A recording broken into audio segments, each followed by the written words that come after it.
Welcome to Spotlight. I'm Liz Waid. And I'm Adam Navis. Spotlight uses a special English method of broadcasting. It is easier for people to understand, no matter where in the world they live.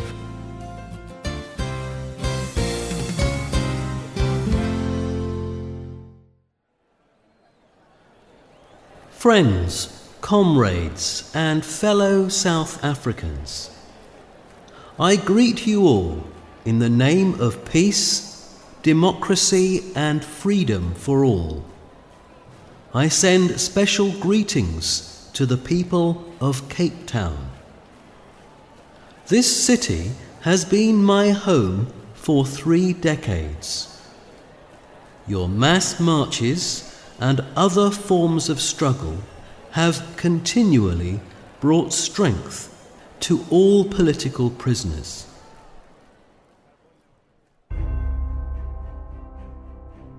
Nelson Mandela spoke these words in Cape Town, South Africa. The year was 1990. Mandela had just been released from prison after 27 years. The first place he went was the city's main square, named Grand Parade. A city square is a large public space in a city, and Cape Town's main square was special to Mandela. It was where the mass marches that he talked about took place while he was in prison. The day he was released, the square was crowded with thousands of people waiting for him. Important events like this often take place in city squares.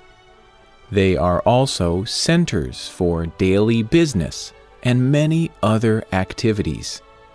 Today's Spotlight is on city squares.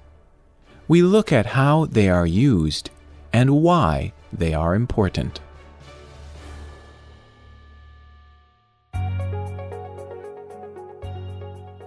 City squares are not just simple places. Many people have tried to define what they are and what they mean.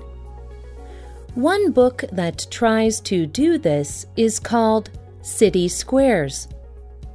Katie Marin wrote this book along with many other famous writers. They explored how people use these large, empty spaces in the middle of cities around the world. They wrote about why the possibilities of city squares are so important.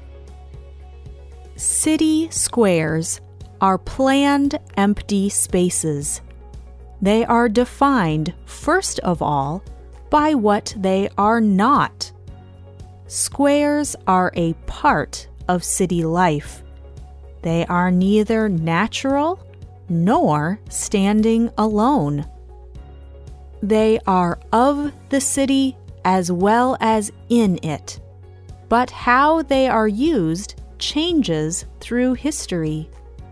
Because of their very emptiness, they are full of possibility.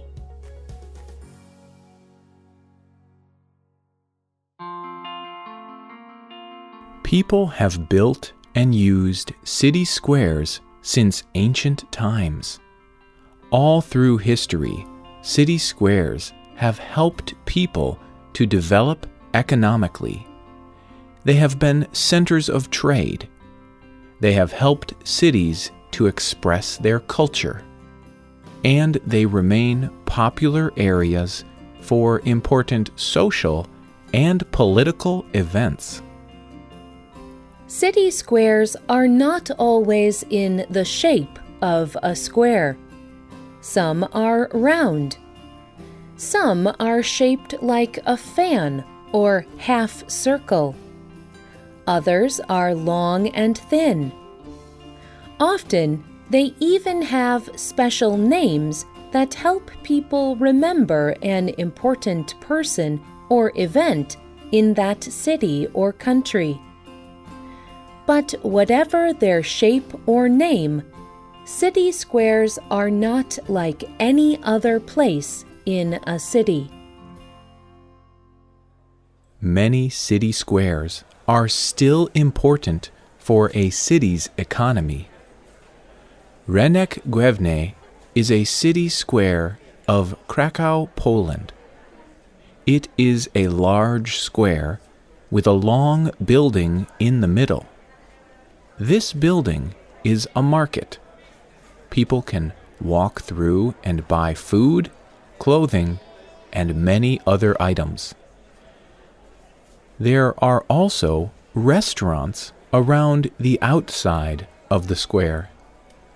On one end is a large, famous church. People come to Rynek Główny to shop, to eat, to pray, and just to meet other people.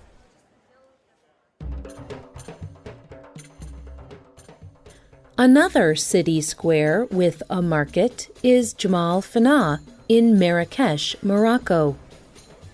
It is full of colorful business and activity. Katie Marin described a day there to the Huffington Post.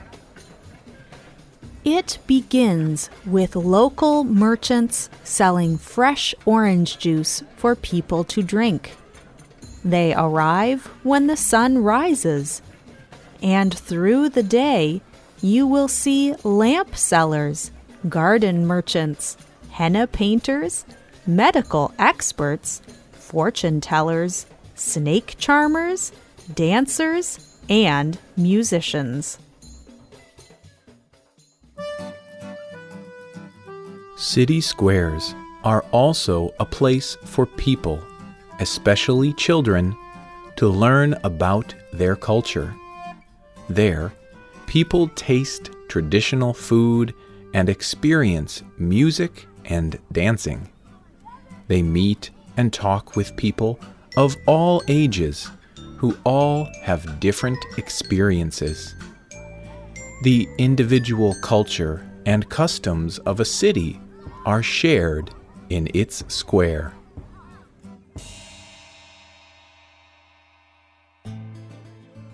Mexico City's Zócalo has been a place for people to meet since the 1400s.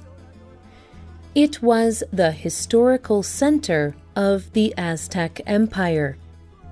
Today, this huge empty space is in the middle of one of the largest cities in the world. The square creates a space for people to gather and to celebrate. A large Mexican flag flies in the middle of the square. People from all positions in society can come to the square. They can meet and talk in a space that belongs to everyone.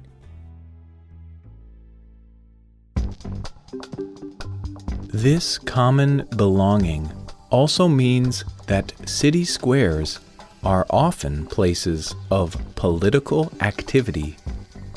City squares have been areas for meetings and protests for hundreds of years.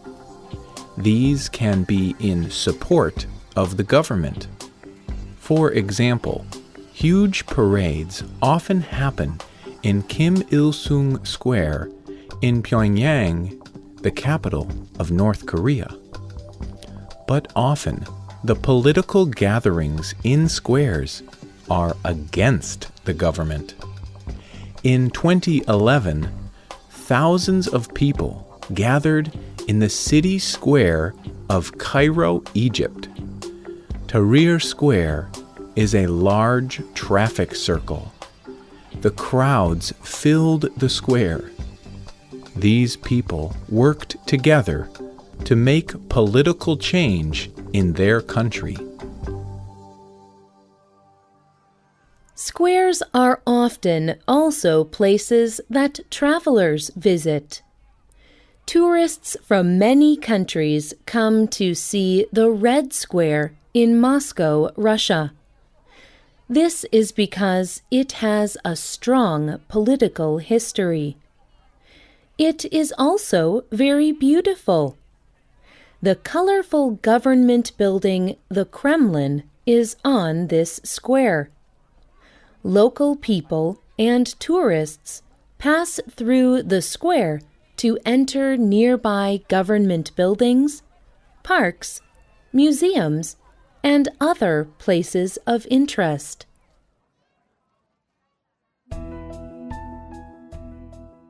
But some people think that too much tourism can be a problem for city squares. In the past, city leaders have met to discuss the way people use city squares changes. They have said that tourism in squares can lead to less local cultural activity. Other changes in cities also make problems for city squares. For example, as cities grow larger, people live farther from the center. They may be less likely to visit the city square. Many people agree that it is important to use and protect city squares. Journalist Michael Kimmelman is among them. He told the news organization NPR why he thinks people need city squares. For me, a square is about an idea of what a city life can be, and it has to do with a sense of community, a sense of shared values, a sense of greater possibilities, and a sense of humanity.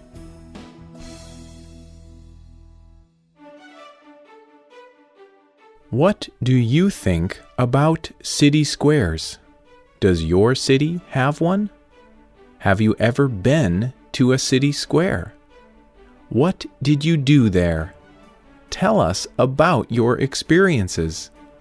You can leave a comment on our website or our Facebook page at facebook.com/spotlightradio.